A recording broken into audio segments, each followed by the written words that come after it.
एक समय की बात है, गौतम बुद्ध के हजारों शिष्य उनके पास अध्ययन करने के लिए आते थे।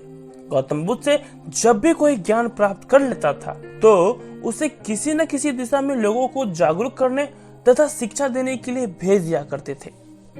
बुद्ध का एक शिष्य बुद्ध के आश्रम में लगभग 6 सालों से था। वह शिष्य महात्मा बुद्ध के पास आया और बुद्ध से कहा, मुझे यहाँ आए लगभग 6 साल हो गए। मेरे बाद कितने शिष्य यहाँ पर आए, उसमें से सभी शिष्य को आपने ज्ञान देने के लिए किसी न किसी दिशा में भेज दिया, लेकिन मुझे अभी तक नहीं भेजा। आखिर ऐसा क्यों? क्या मुझे आपका ज्ञान प्राप्त नहीं हुआ है? बुद्ध मुस्कुराए और बोले, या तो तुम्हें खुद ही समझना पड़ेगा कि मेरा ज्ञान तुम्हें प्राप्त हुआ है या नहीं। शिष्य बोले, हे बुद्ध, आपने इन 6 सालों में जो भी मुझे उपदेश दिया है वह मुझे सब याद है। आपकी बताई हुई एक एक बात मुझे सब याद है। आप कुछ भी मुझसे पूछ सकते हैं, मैं हर उत्तर देने के लिए तैयार हूँ। आप मुझे एक मौका तो दें ताकि मैं किसी भी दिशा में जाकर लोगों को अपने ज्ञान के बारे में बता सकूं। इस पर बुद्ध ने बोला कि ज्ञान की बात को याद रखने से कोई फायदा नहीं जब तक तुम उस आदत को खुद नहीं अपनाओ। तब फिर शिष्य ने कहा, जो भी हो कृपया मुझे एक मौका जरूर दे। आप मुझ पर भरोसा रखें, मैं सभी को अपने ज्ञान से प्रभावित कर सकता हूँ। मैं लोगों को ऐसी बातें बता सकता हूँ जिससे लोगों के जीवन में शांति आ जाएगी और वह अपना शांतिपूर्ण जीवन जी पाएंगे। तो फिर बुद्ध ने कहा, अभी तुम तैयार नहीं हो। जब तक तुम उसके लिए तैयार हो जाओगे तो मैं फिर तुम्हें खुद ही किसी न किसी दिशा में जाने के लिए बोल दूंगा। फिर शिष्य ने कहा, क्या आपने मुझे इन 6 वर्षों में इतना भी ज्ञान नहीं दिया कि मैं किसी को प्रभावित न कर पाऊं? बुद्ध ने कहा, ठीक है, तुम पूर्व दिशा में चले जाओ, वहां एक गांव मिलेगा, वहां से भिक्षा मांग कर लाना और अपने ज्ञान से लोगों की मदद करना। कल सुबह तुम वहां अकेले जाना और शाम में आकर मुझे बताना कि तुमने लोगों की सहायता कैसे की। शिष्य यह बात सुनकर बहुत खुश हुआ और आशीर्वाद लेकर चले गया। वो रात भर ज्ञान समेटता रहा और मन ही मन सोच रहा था कि मैं वहां ज्ञान का ऐसा छाप छोड़ूंगा कि वहां के लोगों के साथ साथ बुद्ध भी मुझसे प्रभावित हो जाएंगे। फिर सुबह उठकर वह महात्मा बुद्ध को प्रणाम करने गया। उन्हें प्रणाम कर वह पूर्व दिशा की तरफ निकल गया। शाम तक वह वापस आया तो बुद्ध ने देखा कि शिष्य के माथे पर चोट लगी है और खून बह रहा है। बुद्ध ने उसे पट्टी की और पूछा, तुम्हें चोट कैसे लगी? फिर शिष्य ने कहा, वहां के लोग बेहद ही दुष्ट हैं, उन्हें जरा भी बुद्धि नहीं है।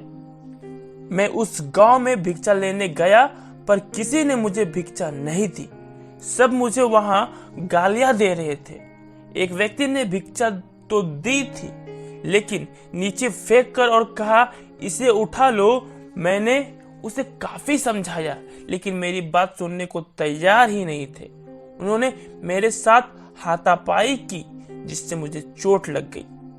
बुद्ध, आप मुझे दूसरी जगह भेजिए जहाँ के लोगों में ज्ञान हो, वो इन लोगों की तरह ना हो।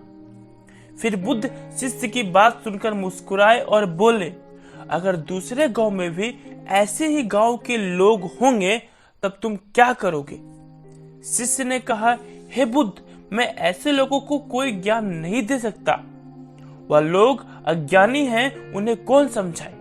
फिर बुद्ध ने कहा, वह लोग अज्ञानी नहीं बल्कि ज्ञानी हैं। उनके पास बहुत सारा ज्ञान है परंतु उनके पास खुद का ज्ञान नहीं है। अब अगर तुम किसी दूसरे के ज्ञान को चोट पहुंचाओगे तो वह कुछ तो कहेंगे ही। तुम्हें ऐसे लोग हर जगह मिलेंगे, तब तुम अपना ज्ञान उन्हें कैसे दोगे? बुद्ध ने कहा, आज तुम आराम करो, कल शाम को मेरे पास आना। शिष्य बुद्ध को प्रणाम करके चला गया।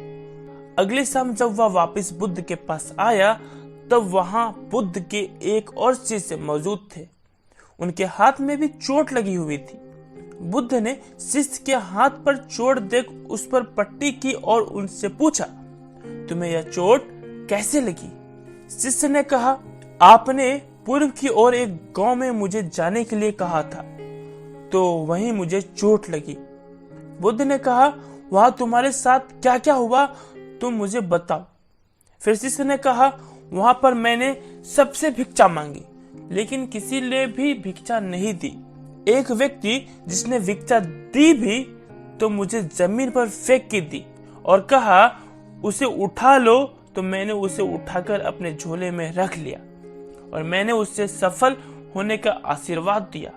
तब उस व्यक्ति ने मुझसे कहा, आप बड़े अजीब लगते हो, मैं आपका अपमान कर रहा हूं और आप मुझे आशीर्वाद दे रहे हो।